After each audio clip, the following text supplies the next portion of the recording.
दोस्तों, यह काल्पनिक कहानी नहीं बल्कि सत्य घटना पर आधारित है, जो गुजरात के प्रसिद्ध कवि झवेरचंद मेघानी द्वारा लिखित पुस्तक सौराष्ट्र की रसधार के भाग 1 में वर्णित है। इस कहानी का शीर्षक है जटो हलकारो। बायला धनी की घृणार जैसी शोक भरी शाम ढल रही थी। अगले जन्म की आशा जैसा कोई तारा टिमटिमा रहा था। अंधियारे के दिन थे।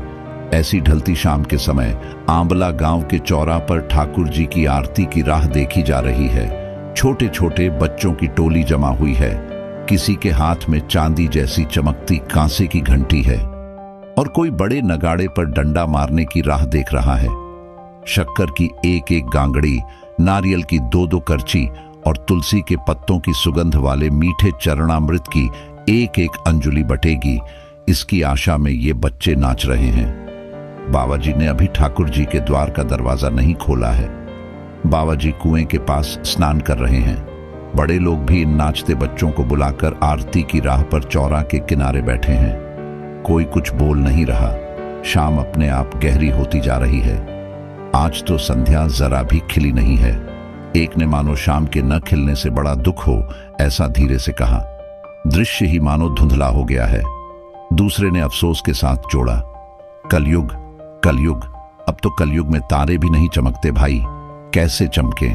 तीसरे ने कहा, और ठाकुर जी की मूर्ति का मुखारविंद भी अब कितना फीका हो गया है। 10 साल पहले तो कितनी चमकती थी।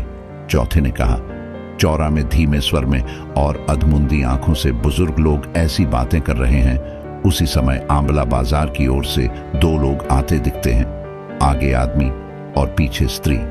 आदमी की कमर में तलवार और हाथ में लाठी है और स्त्री के सिर पर बड़ा सा गठरी है। पुरुष पूरी तरह से पहचाना नहीं जा सकता था, लेकिन राजपूतानी उसके चलने की गति और उसकी घेरदार लहंगा और लपेटी हुई ओढ़नी से साफ पहचानी जा सकती थी। जब राजपूत ने दरवाजे पर राम राम नहीं किया तो गांव वालों को लगा कि यह कोई अनजान पंथ का यात्री होगा। दरवाजे पर बैठे व्यक्ति ने उसे टोका। बा राम राम। राम सख्त लहजे में जवाब देकर यात्री तेजी से आगे बढ़ा। पीछे अपनी पनहुचती पल्लियों को समेटती राजपूतानी चली जा रही है। आपस में एक दूसरे की ओर देखते हुए दरवाजे पर बैठे लोगों ने आवाज लगाई, अरे ठाकुर, इतना कहां चले जा रहे हो? आगे राख, जवाब मिला।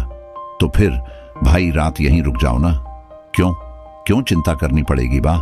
यात्री ने कतराते हुए लापरवाही से जवाब दिया, कुछ खास नहीं, परंतु असुर बहुत हो गए हैं और फिर साथ में बहू भी है, तो अंधेरे में बेवजह जोखिम क्यों लेना? यहां हम सभी भाईचारे वाले हैं, इसलिए यहीं रुक जाओ भाई। यात्री ने जवाब दिया, अपने बल को मापकर ही यात्रा करता हूं ठाकुर, मर्दों को फिर असुर कैसा, अभी तो कोई बड़ा नहीं देखा। समझाने वालों के चेहरे उतर गए। किसी ने कहा, ठीक है, मरने दो उसे। राजपूत और राजपूतानी आगे बढ़ते चले गए। वे दोनों वीरान रास्ते के बीच चल रहे हैं। दिन ढल चुका है। दूर दूर ठाकुर जी की आरती की गूंज सुनाई दे रही है। दूर के गांवों में दिए टिमटिमा रहे हैं, मानो भूतावली नाचने निकली हो। अंधेरे में जैसे कुछ दिखाई दे रहा हो और उसे शब्दों में समझाने की कोशिश कर रहा हो, वैसे पगडंडी के कुत्ते भौंक रहे हैं। यात्रियों ने अचानक पीछे से घुंघरू की आवाज सुनी। बाई ने पीछे देखा तो सणोस रानो हलकारो कंधे पर डाक की थैली रखे, हाथ में घुंघरू वाला भाला लिए तेजी से चला आ रहा था। पगडंडी में एक नई सजी फटी म्यान वाली तलवार लटक रही है। दुनिया के शुभ अशुभ का बोझ सिर पर उठाए जटा हलकारो दौड़ता आ रहा था, जैसे विदेश गए बेटों की बुढ़ियां मां और समुद्र में गए पतियों की पत्नियां चिट्ठियों का इंतजार करती हों। मगर वह इस डर से नहीं कि उनके पत्र देर से पहुंचेंगे, बल्कि इसलिए दौड़ रहा था कि देर हो गई तो उसकी तनख्वाह कट जाएगी। भाले के घुंघरू उसके अंधेरे एकांत के साथी बने हुए हैं। कुछ ही देर में वह राजपूतानी के पास आ गया। दोनों के बीच बातचीत हुई। बाई का पीहर सणोसरा में था, इसलिए हलकार को देख बाई अपने मायके के हाल पूछने लगी। अनजाना पुरुष भी स्त्री को भाई की तरह लगता है। बातों के बीच दोनों साथ साथ चलने लगे। राजपूत थोड़ा आगे चल रहा था। उसने देखा कि बाई जरा पीछे छूट गई है और अनजान पुरुष से बातें कर रही है। उसने बाई को कुछ सख्त बातें कहकर डांट दिया बाई ने कहा, यह मेरे पीहर का हलकार है, मेरा भाई है। अब पहचान लिया तेरा भाई, चुपचाप यहां आओ, और महाराज आप भी आदमी को पहचान लिया करें। राजपूत ने हलकार को डांटा। ठीक है बापू, कहकर हलकार ने अपनी गति धीमी कर दी। कुछ दूरी रखते हुए वह चलने लगा।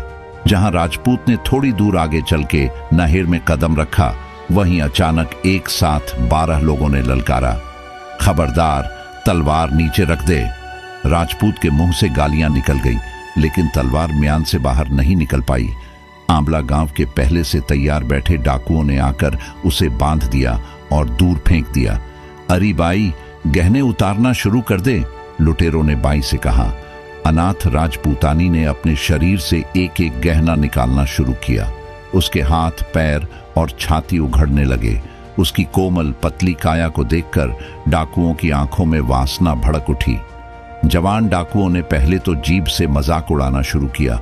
बाई चुप रही, लेकिन जब वे उसके शरीर को छूने लगे तो नागिन की तरह फुफकार मारते हुए राजपूतानी खड़ी हो गई। अरे पकड़ो इस सती की पूंछ को, डाकुओं ने आवाज लगाई। अंधेरे में बाई ने आकाश की ओर देखा, तभी जटा के घुंघरू गूंजे। अरे जटा भाई, बाई ने चिल्लाई, दौड़ो, खबरदार, कौन है वहां? ललकारते हुए जटा ने तलवार खींच ली। 12 डाकू लाठी लेकर जटा पर टूट पड़े। जटा ने तलवार चलाई और 7 डाकुओं को मार गिराया। उसके सिर पर लाठियों की बारिश हो रही थी, लेकिन उसे उस पल में चोट महसूस नहीं हुई। बाई ने चीख मारी। डर के मारे बाकी डाकू भाग गए। फिर जटा लड़खड़ा कर गिर पड़ा। बाई ने जाकर अपने पति को छुड़ाया। उठते ही राजपूत बोला, चलो अब, कहां चलोगे? धिक्कार है तुझ पर। 5 कदम दूर पर यह ब्राह्मण मेरे लिए जान दे गया, और तू मेरे जीवन के रक्षक, तुझे जीने की लालसा है। जा ठाकुर, अपने रास्ते, अब तुझसे मेरा कोई संबंध नहीं। अब तो मैं इस ब्राह्मण की चिता पर ही सती होऊंगी, तेरे जैसी कई मिल जाएंगी, कहकर उसका पति चला गया। जटा की लाश को गोद में लिए राजपूतानी रात भर भयानक जंगल में बैठी रही।